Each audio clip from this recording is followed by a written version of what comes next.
the new tax, the new senator for Nairobi, Sifuna. You know, these are the new tax of ODM. But you've got the tax that is Jimmy Orengo, Professor Nyong'o, and so on and so forth.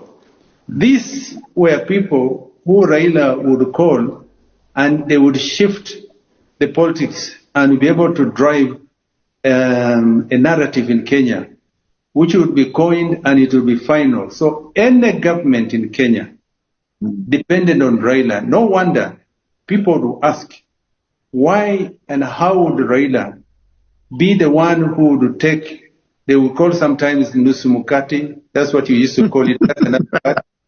That time with first with Kibaki, nusu mukati. Then he signed another one with Uhuru. When they got together, and you'd find that they would retreat and forgive each other. Again, that's a government of national unity, but he didn't have a presence in government.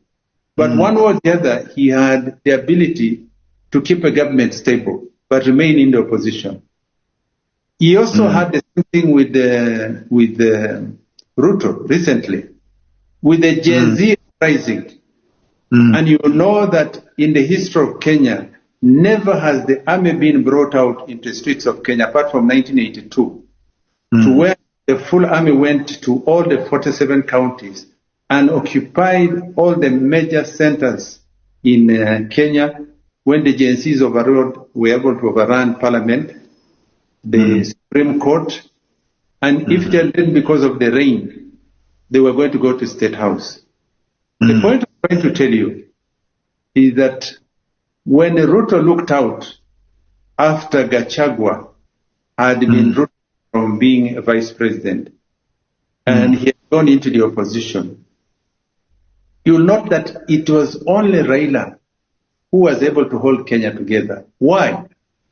Most of his older tax and new tax wanted Ruto to go down the drain. They actually wanted the Kenya government to collapse. Right. But being a patriot, being a nationalist, Raila is one person who's looked at Kenya as being bigger than anyone in Kenya. The stability of Kenya being most important, most crucial to the future of the Kenyan development. He saw that if he let Ruto collapse, either the army would come over